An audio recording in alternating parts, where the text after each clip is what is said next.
Morning बेटा।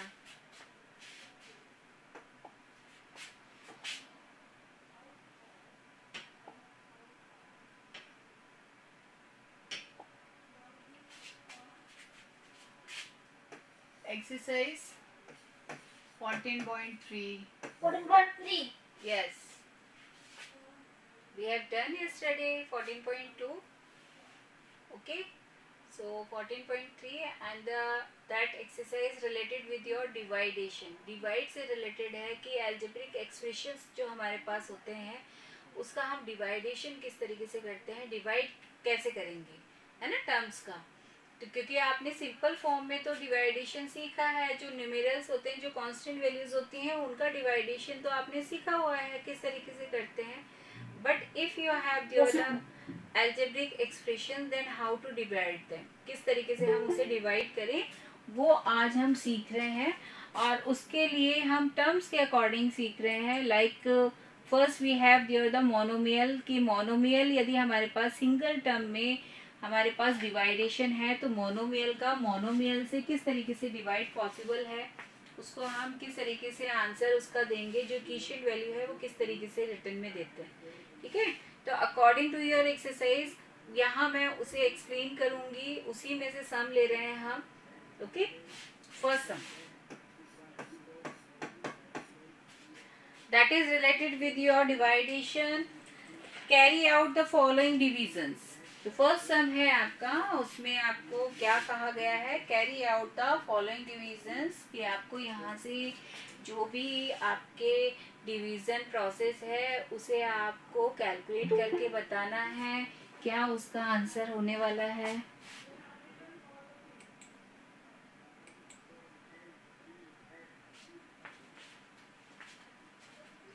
(28)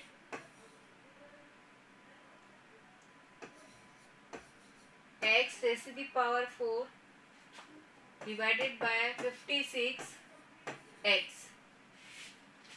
okay, हमें ये सम दिया है और इसमें हमारे पास जो डिवाइडेशन है, डिवाइडेशन का मतलब क्या होता है, 28 x raised to the power 4 divided by 56 x। This is the dividend, कि ये डिविडेंड है और ये क्या है, इसका डिवाइजर है। ठीक है, डिवाइड का यही रूल है, जो न्यूमरेटर है वो न्यूमरेटर आपका क्या होता है, एज द डिविडेंड हम यूज करते हैं, और जो डिनोमिनेटर होता है उसे एज द डिवाइजर हम यूज करते हैं। अब इसमें ये टर्म्स कितनी है, how many terms we have there, only the single term. According to the single term we have there monomial, कि जो आपके हमने अलजेब्रिक एक्सप्रेशन में सीखे थे, क्या सीखे थे, कि सिंगल टर्म जब आपके पास होता है that is the monomial. Two terms यदि आपके पास अलजेब्रिक एक्सप्रेशन में होती हैं तो उसे आप क्या बोलते हैं, दैट इज द बाइनोमियल, है ना। थ्री टर्म्स हैं तो क्या बोलते हैं, ट्राइनोमियल। हाँ, और यदि इससे बहुत ज्यादा टर्म्स आपके पास आ जाती है तो पॉलिनोमियल, है ना। तो वही हम यहाँ पर सीख रहे हैं अलजेब्रिक एक्सप्रेशंस का, कि मोनोमियल का मोनोमियल से किस तरीके से डिवाइडेशन होगा, या आपके पास बाइनोमियल आ जाए तो उसका मोनोमियल से हम किस तरीके से डिवाइडेशन पॉसिबल कर सकते हैं, वो प्रोसेस हमें यहाँ पर सीखना है, हाउ टू राइट देम। तो इसके लिए हम क्या करते हैं, we have to make here the factor for the 28 and the 56, कि 56 और 28 के हम यहाँ पर फैक्टर्स बनाएं और उन्हें हम वहां पर कैंसिल कर दें।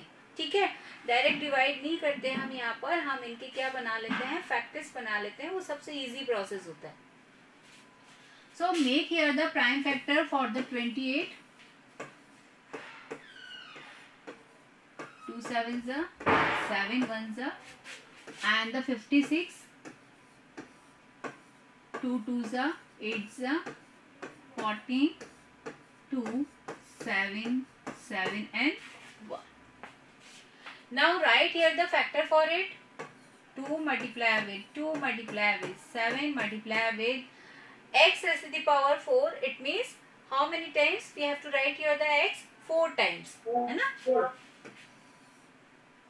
x multiply with x multiply with x multiply with x. ये मल्टीप्लिकेशन साइन से इसको आप मिक्स मत कीजिएगा। और जिन बच्चों को कंफ्यूजन होता है, दोनों साइन सेम भी बनाते हैं ना कई बच्चे, तो इससे बेस्ट है कि आप इस वेरिएबल को ब्रैकेट में पुट कर दीजिए, जिससे कैंसिलेशन में आपको प्रॉब्लम ना आए, है ना। Divided by 2 multiply with 2 multiply with 2 multiply with 7 multiply with x. Now cancel out the figures which are same. जो भी आपको सेम दिखाई दे रहा है उसे हम इजीली कैंसिल कर सकते हैं, डिवाइड कर सकते हैं। तो ये आपका 2 1 जा 2 1 जा 2 1 जा 2 1 जा 7 1 जा 7 1 जा 1।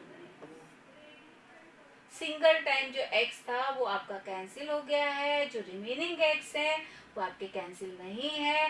देखिए डिनोमिनेटर में हमारे पास जो वैल्यू रिमेनिंग है वो ओनली क्या है 2 and each are having here the 1, कि यहाँ पर जो हमने कैंसिल आउट किया था उसके लिए वो वैल्यू 0 नहीं होता। How many times that value is divided here 1।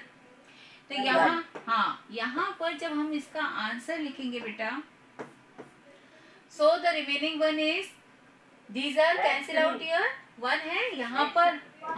यहाँ पर x आपका रिमेनिंग है हाउ मेनी टाइम्स 3 टाइम्स। तो इसे पावर है ना, तो इसे पावर में मेंशन कर दीजिए x raise to the power 3 divided by denominator में ओनली मेंशन क्या है आपका 2, क्योंकि है ना जितने भी फिगर्स रिमेनिंग है वो क्या है ओनली 1। सो 2 मल्टीप्लाई विद 1 2 है ना। 1 से कोई भी नंबर आप मल्टीप्लाई कीजिए वो एज इट इज नंबर ही आपको मिलता है।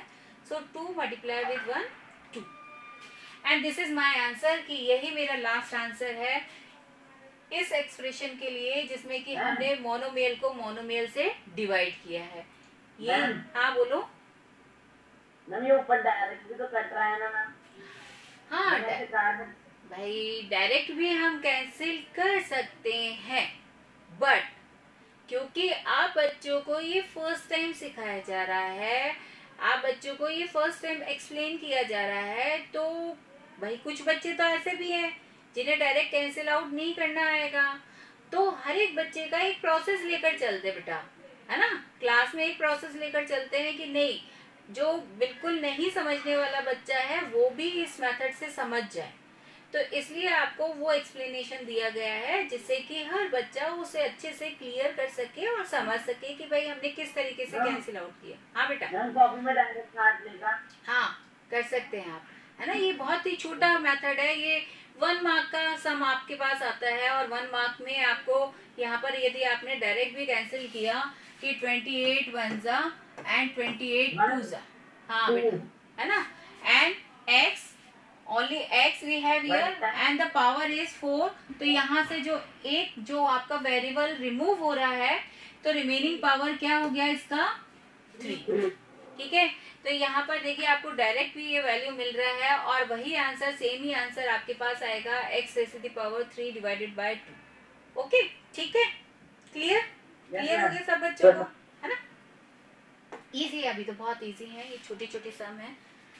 तो इसी में से कोई एक और पैटर्न हम ले लेते हैं जल्दी से, एक नेगेटिव नंबर का ले लेते हैं, है ना। लास्ट पार्ट में करवा रही हूँ, 5th part 12 a raise to the power 8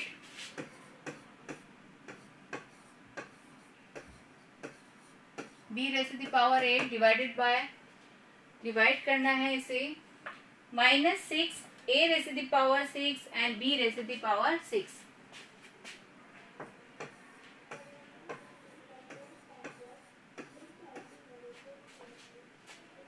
divide process है, वही सेम फॉर्मेट हमें लेना है। मेक देयर द फैक्टर्स, जिन बच्चों के लिए इजी नहीं है make there the factors, otherwise directly you will cut out there.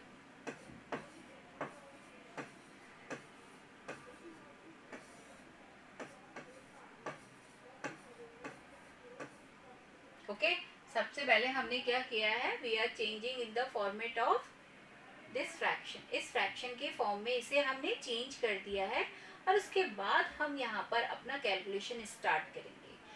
अब फ्रैक्शन का एक रूल होता है, क्या रूल होता है, whenever we have there the negative sign in the numerator or the denominator, या तो न्यूमरेटर में नेगेटिव साइन है या डिनोमिनेटर में नेगेटिव साइन है, इट मीन्स वो फुल फ्रैक्शन किस में काउंट होगा, विद द नेगेटिव साइन। कि मैं इसमें क्या लिख सकती हूँ, मैं इसमें लिख सकती हूँ कि -12 a raised to the power 8 b raised to the power 8 6 a raised to the power 6 b raised to the power 6। Okay, अब जो भी आंसर आपका लास्ट में कैलकुलेट होगा विद द नेगेटिव साइन, आप वहां पर उसे रेफर करेंगे कि ये नेगेटिव साइन के साथ उसका आंसर लिखा जाएगा। And whenever we have here the negative sign, की जो माइनस साइन है वो न्यूमरेटर पर भी हो आपका और डिनोमिनेटर पर भी हो। लाइक मैंने यहाँ पर लिख दिया कि -x डिवाइडेड बाय -y। अब ये नेगेटिव साइन क्या है, न्यूमरेटर पर भी है और डिनोमिनेटर पर भी है ना, in the both one we have here. तो ये नेगेटिव साइन क्या हो जाते हैं, दे आर कैंसिल्ड आउट, और जो भी रिमेनिंग फिगर है वो रिमेनिंग फिगर हमें किस में मिल जाता है, इन द +1। ठीक है, तो ये इसका रूल है, ये तो हमें पता है ना, एक बार रिवाइज किया है जिससे कि आपकी मेमोरी में वापस से आ जाए, भाई हम ऐसा करते हैं। ठीक है, तो यहाँ पर भी हमें वही प्रोसेस लेना है। जो भी आंसर आएगा, आप चाहे तो आप इसे डायरेक्ट इसे कैंसिल आउट कर दीजिए, या फिर जो मैंने अभी फैक्टर्स बनाने आपको सिखाए हैं उस मेथड को आप यूज कीजिए और उसके अकॉर्डिंग आप कैंसिलेशन कर दीजिए। तो यहाँ पर 6 1 जा 6 2 जा, okay, this one is a raised to the power 6, this one is a raised to the power 8। Okay, तो ये जो मिनिमम पावर है वो तो कंप्लीटली कैंसिल हो गया, और जो मैक्सिमम पावर है उसमें से रिमेनिंग क्या रह गया बेटा, 2, है ना, रिमेनिंग क्या हो गया यहाँ पर 2। Same process with this one, कि यहाँ से आपने कंप्लीट कैंसिल किया और जो रिमेनिंग था वो रिमेनिंग क्या हो गया यहाँ पर 2। तो ये प्रोसेस सबको क्लियर है कि हमने ये रिमेनिंग किस तरीके से कैलकुलेट किया है? Yes ma'am. ओके, यहाँ जो रिमेनिंग आंसर आपके पास रहेगा, क्योंकि डिनोमिनेटर में आपका कंप्लीटली कैंसिल आउट है, वहां का रिजल्ट 1 है, तो डिवाइडेड बाय 1 हम कभी भी शो नहीं करते, क्योंकि कोई भी नंबर हो आपका, any number whenever you have there and divided by 1, वो नंबर यदि आपका 1 से डिवाइडेड है तो हमेशा हमें एज इट इज नंबर ही मिलता है ना, तो इसलिए डिवाइडेड बाय 1 हमें लिखने की जरूरत नहीं होती है। तो हम केवल यहाँ पर जो न्यूमरेटर का जो आंसर आ रहा है वो हम यहाँ पर लिख दें, जो भी फिगर्स हमारे रिमेनिंग है यहाँ पर, तो a² b²। ओके, तो लास्ट आंसर हमारे पास है -2a² b²। ओके, क्लियर है किस तरीके से करना है? देखो डायरेक्ट भी बता दिया हमने, है ना। अब डायरेक्ट में वैसे आपका एक्सपोनेंट रूल जो है वो अप्लाई हो रहा है। ये जो डायरेक्ट है ना, वो एक्सपोनेंट रूल क्या कहता है, चलो जल्दी से एक बार हम बता दें कि जो डिवाइडेशन होता है उसमें एक्सपोनेंट लॉ जो है आपका वो क्या कहता है, कोई भी बच्चा बताए, who want to say here? डिवाइडेशन के अकॉर्डिंग जो एक्सपोनेंट लॉ है वो क्या होता है, वो बताइए बेटा, कोई भी एक बच्चा बताए इफ यू नो। चलिए मैं बता देती हूँ, a raised to the power m and b a raised to the power n। ठीक है, क्योंकि हमारा यहाँ पर जो बेस लिया गया है वो सेम बेस पर वर्क किया गया है, डिफरेंट का नहीं है, इसलिए सेम बेस के अकॉर्डिंग बता रहे हैं कि whenever we have there the same base and the powers are different, powers are different है, आपके पास m और n आपकी क्या है यहाँ पर पावर्स हैं उन बेस पर। ठीक है, a raised to the power m, a raised to the power n and they are in dividation, कि ये जो हमने अपॉन साइन दिया है, ठीक है, डिवाइड का साइन है ना ये, तो ये क्या है, they are in division. So how to write them, किस तरीके से हम इसे कैलकुलेट करते हैं with the exponent, how to write them, that is equal to a raised to the power m minus n, कि वहां पर जो पावर्स होती है in the division they are subtracted there, है ना, कि वो क्या होती है, सब्ट्रैक्ट होती है। m माइनस n मैंने यदि यहाँ पर दिया है, it means m greater than n, कि हम यहाँ पर जो पावर है वो पावर हम किस में चाहते हैं, प्लस साइन में चाहते हैं, तो इसलिए मैंने यहाँ पर वो जो रूल अप्लाई किया है वो किसके अकॉर्डिंग किया है, जब हमारा m n से क्या है ग्रेटर है, इसके अकॉर्डिंग, है ना। तो बेटा ये वाला लॉ हमने यहाँ पर यूज किया है, इस लॉ के अकॉर्डिंग हमने यहाँ पर कैलकुलेशन किया है, देख लीजिए, उसे भी समझ लीजिए, है ना। क्योंकि देखिए कोई चीज यदि हमारे पास मिड में आता है और वो रिमेनिंग रह जाए तो माइंड में वो कॉन्सेप्ट अच्छे से क्लियर नहीं होगा। तो देख लीजिए किस तरीके से कर रहे हैं हम, a⁻8 डिवाइडेड बाय a⁻6, यही है हमारे पास। बी का भी ऑप्शन इसी तरीके से है। तो हम क्या करेंगे, we have to use this law, कि हम इस लॉ को यूज कर सकते हैं, यहाँ पर इस लॉ का यूज कर सकते हैं। क्या लिख सकते हैं यहाँ पर, a⁻8 - 6 and that result is a²। ठीक है ना। बाई चांस हम यहाँ पर कैलकुलेट करना इजी नहीं रह रहा मेरे लिए कि अरे ये तो 6 है पावर, मुझे यहाँ से 6 पावर यहाँ से रिमूव करवाना है, तो रिमेनिंग क्या रहा। तो रिमेनिंग के लिए हम एक्चुअल में करते क्या है, we have to do there the subtraction between them, कि यहाँ पर हम क्या कर रहे हैं, सब्ट्रैक्शन करवाते हैं, और उस सब्ट्रैक्शन के अकॉर्डिंग हमें वो आंसर मिलता है कि भाई वो रिमेनिंग पावर क्या होना चाहिए। This is clear for you कि भाई हमें किस तरीके से करना है बेटा, कैसे लॉ यूज किया है। ओके ओके, चलिए फर्स्ट सम हमारा कंप्लीट होता है। फिर भी आप एक बार बुक में चेक कर लीजिए, if you want to take there the another one from the first some, कि आपको ऐसा लगता है क्लियर है ना, सब कर लेंगे अपने जितने भी पार्ट्स हैं। सेकंड लेते हैं फिर हम। ओके, सेकेंड सम है आपका, divide the given polynomial by the given monomial, कि आपको यहाँ पर अब पॉलिनोमियल दिया है, पॉलिनोमियल में मे भी पॉसिबल है 2 टर्म्स हो, मे भी पॉसिबल है 3 टर्म्स हो, मे भी पॉसिबल है उससे ज्यादा टर्म्स हो, बट उसके लिए जो डिवाइजर यूज किया गया है वो सिंगल टर्म में है, वो मोनोमियल ही है। ठीक है, तो कैसे करना होगा उसके लिए जल्दी से हम एक पार्ट ले लेते हैं यहाँ पर।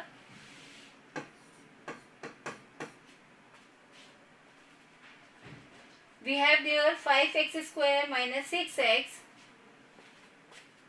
5x² - 6x divided by 3x, कि ये किससे डिवाइडेड है, 3x से डिवाइडेड है। ठीक है, और हमें किस तरीके से इसका डिवाइड प्रोसेस करना है, because I have only the divisor that is the monomial, कि वो मोनोमियल टर्म में है, और जो आपका डिविडेंड है, ठीक है, जो न्यूमरेटर वैल्यू है वो उनके लिए टर्म्स कितनी यूज की गई हैं, 2 टर्म्स हैं। We have there the 2 terms, it means that is the binomial. उसे हम पॉलिनोमियल के अकॉर्डिंग हम बोल सकते हैं कि भाई ये एक्सप्रेशन क्या है, दैट इज द पॉलिनोमियल, है ना, according to the terms polynomial में यूज हो रहा है। तो हम इसे किस तरीके से रिटर्न में देंगे,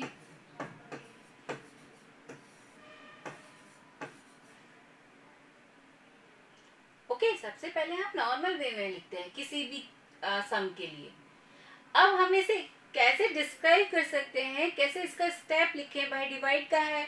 अब ऐसे तो डिवाइड हम कर नहीं सकते कि इसे इससे कैंसिल कर दिया, इसे इससे कैंसिल कर दिया, नहीं ना, ऐसा पॉसिबल नहीं होता। ओके, ऐसे कभी भी हम कैंसिल नहीं करते हैं, ये ध्यान रखिएगा। Whenever in the numerator we have there the addition और द सब्ट्रैक्शन साइन। ओके, जिस तरीके से यहाँ पर दिया गया है, we can't divide them directly, कि हम इसे डायरेक्टली यहाँ पर डिवाइड प्रोसेस में नहीं ला सकते। तो भाई ऐसा क्या करेंगे डिवाइड, तो इसके लिए हमने एक रूल सीखा था बेटा।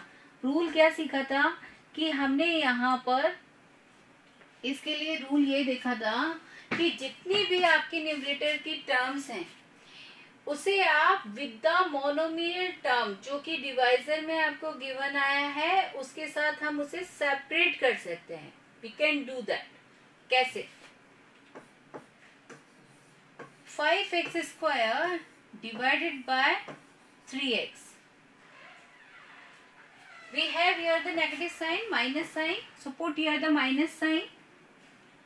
Now 6x divided by 3x. भाई ऐसा कैसे कर दिया हमने, ऐसा कैसे कर दिया, तो देखिए ये फ्रैक्शन फॉर्म है ना, ये फ्रैक्शन फॉर्म है। And whenever I will take here the LCM for it, whenever I will take here the LCM for 8, वो LCM इसका क्या आएगा 3x ही आएगा। और जब हम डिवाइड और मल्टीप्लाई का रूल अप्लाई करेंगे तो वापस से मुझे क्या मिल जाएगा, ये मिलेगा, है ना।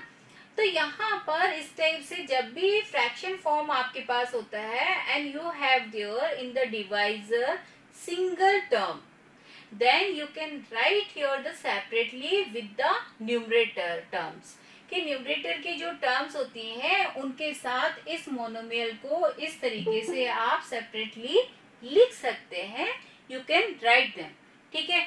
तो यहाँ पर इस तरीके से हमने इसे सेपरेटली मेंशन किया है, लिख दिया है। अब हम क्या करेंगे, अब हम इससे आगे इसका डिवाइड प्रोसेस करेंगे, ठीक है। डिवाइड प्रोसेस करेंगे, किस तरीके से डिवाइड प्रोसेस कर रहे हैं, we have to do here the cancel out figures, कि यहाँ पर जो भी सेम है उन्हें आप कैंसिल कर दें, जो नहीं है उसे आप क्या कर दें, रिमेनिंग फिगर्स को आप आंसर में दे दें। ये जो बच्चे इतना लेट एंटर करना चाहते हैं, बेटा क्लास का टाइम ओवर होने के लिए है और आप लास्ट के 2 या 3 मिनट्स एंटर करते हो क्लास में, तो क्या बेनिफिट हुआ, इसमें से कैंसिल कर दीजिए, ठीक है। कैंसिल आउट दिस, 3 1 जा 3 2 जा।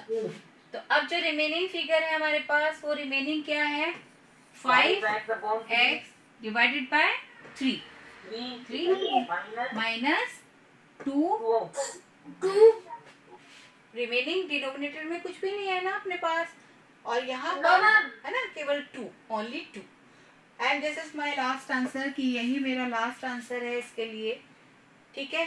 क्लियर है बेटा, कैसे डिवाइड करना है, यदि हमें मोनोमियल या बाइनोमियल या पॉलिनोमियल कोई भी टर्म आता है उसका डिवाइडेशन आप इस तरीके से प्रोसेस में कर सकते हो, ओके। अब अपना सेकंड सम हमारा जो है, ओके, तो जो सेकंड सम है, in that if you have there the problem, कि देख लीजिए उसमें जो पार्ट्स आपको गिवन में आए हैं वहां पर यदि आपको ऐसा लगता है नहीं हमें इसे पूछना है, हमें इसका एक्सप्लेनेशन लेना है, तो आप मुझे अभी बता दीजिए in the parts, if you have there the problem then tell me now,